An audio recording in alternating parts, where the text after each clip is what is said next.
As many fans of this channel know, I am African, and I grew up in Africa. It is easy to believe that you're destined for poverty, and yes, most people from poor countries believe that. However, when I was around 17, I started questioning such assumptions, and the reason for my different opinions is because I often see rich people even in my country. But there are some other explanations for the reasons why some people are rich in poor countries. It may be that these people do ugly or illegal stuff. Maybe their father is a politician who has stolen a lot of money. Or maybe it's just luck. Anyway, I decided to study how money works and see myself whether being rich has something to do with luck, stealing, or anything like that. By age 20, I already knew the formula of wealth creation, and I was ready to follow such formula. In today's video, I'll be sharing with you how to be rich in a poor country. If you're new here, consider subscribing so that you won't miss other interesting videos like this. Riches has no home. In his book, The Science of Getting Rich, Wallace D. Wattles provoked us to think about something very important. He asked us to stop thinking about poverty as though it caused by certain geographical location, but because if poverty has something to do with a particular geographical location, then certain people in certain geographical locations will be poor, while everybody else will be rich. But that's not so. As we make this video today, millions of people are poor even in the richest countries of the world. For example, more than 70% of Americans live from paycheck to paycheck, according to some studies. And think about this, many people even in the poorest countries of the world are very wealthy. What does this tell us? I think it's very simple. Money doesn't have anything to do with where you live. But there's another problem here. If money doesn't have anything to do with where you live, then why do we have more poor people in certain continents than others? Why do we have more poverty in Africa and Asia than in Europe or America? I think I have an answer, and that has to do with conditioning.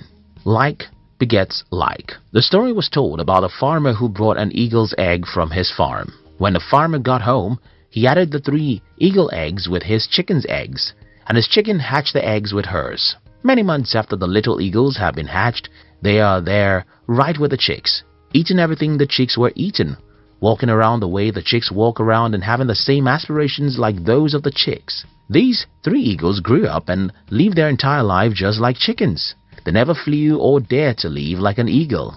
I'm sure that you will believe this story easily because it happened in the kingdom of the birds. Well, like those eagles, like always begets like, even amongst human beings. So, what happens in poor countries is that when you're 7 years old, you'll notice that everyone around you is poor. And not just that these people are poor, they always blame someone else for their poverty.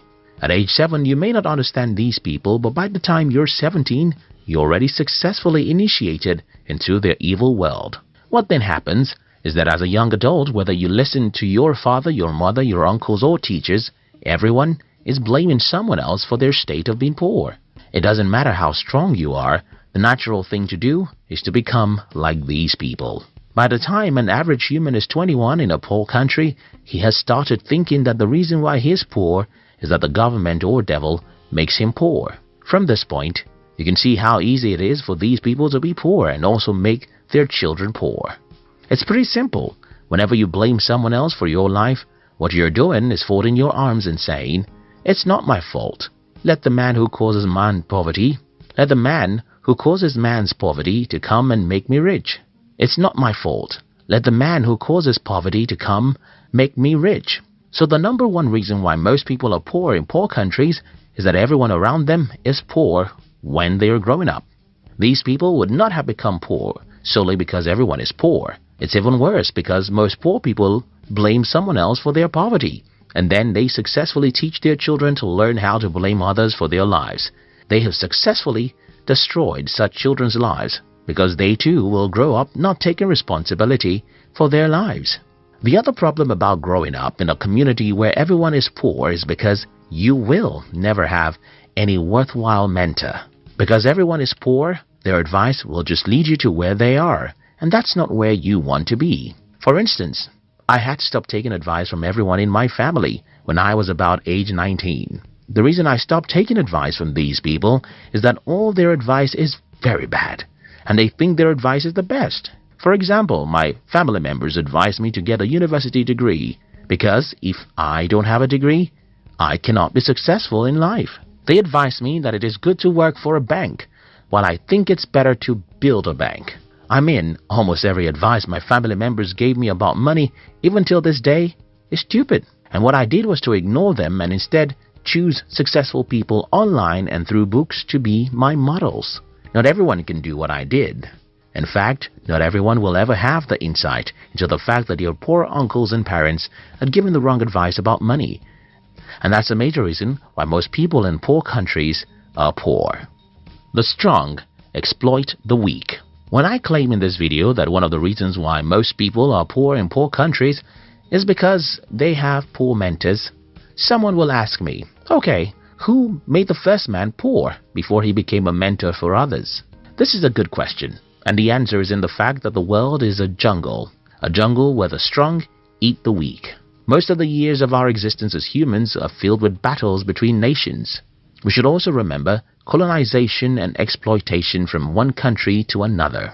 All these battles would not have left some countries poor if not because they are not physical battles. Think about it, as you would think about rape. When a man rapes a woman, he thinks it's just a physical act, but for a woman, it's spiritual and emotional. And though the act of rape can happen in 5 minutes, the victim can live with the pains for 50 years. Similar things happen when a country invades, overpowers and colonizes another for many years. For those who are asking how the first man became poor, I think that is how the first man became poor. But that's not an excuse for you to be poor. You see, the poverty of your forefather may not be his fault because he was probably taken as a slave for 30 years. But your poverty is yours because you have the power to liberate yourself. Country and personal prosperity. Another reason why many people are poor in poor countries is that most people seem not to understand that there are differences between national prosperity and personal prosperity. Because most people don't know that there's a difference between personal and national prosperity, many people in poor countries want to run to rich countries. Many Africans want to run to America. Many Indians thought they could migrate to Europe. And that's another problem. You see, running to a rich country won't guarantee your prosperity. Because even in the country that you're running to, most people are still poor. Now that I've tried to pinpoint some of the reasons why most people are poor in poor countries, let me try and show you how to be rich in a poor country. 1.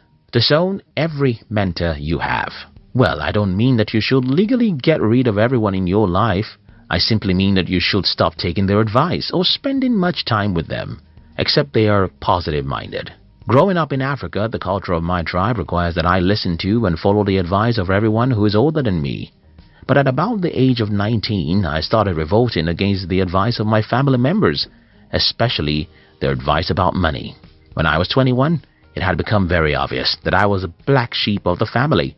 Until today, these people just don't have any advice I can follow about money. Don't get me wrong, I love my mother, father, uncles and siblings.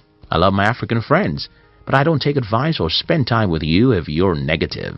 This is the first thing I think you should do if you're from a poor country. Do away with negative people. Stop taking money advice from poor people. Instead, go to the library and read books from the rich and successful people. Check online and follow some inspiring people who will make you believe in yourself. 2. Understand the difference between personal and national poverty. Don't assume that you have to be poor simply because your country is poor. You can be rich, even in a poor country. As I have explained earlier, being rich is not a factor of where you are from or where you live. Being rich is a factor of how you use your mind. 3.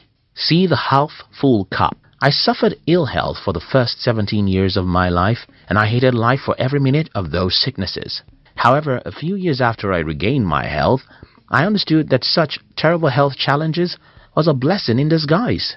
The lesson here is that most bad situations have hidden opportunities in them. But human nature really takes time to look for opportunities in bad situations. If you live in a poor country, you have to learn how to see the cup of your country as half full, not half empty. You have to be positive and believe that there are opportunities for you somewhere in some corner. Only you can believe that and take proactive actions that will lead you there. In conclusion, everyone watching this video from Africa or Asia should sit down and rethink their path in life. We should stop being negative about what is possible for us. We should believe in ourselves and pursue really big dreams. We should understand that money is not a product of any geographical location, but the product of our mind. I hope this video helps someone. Thank you very much for watching our videos. I'd like to give you another interesting video for you to enjoy next.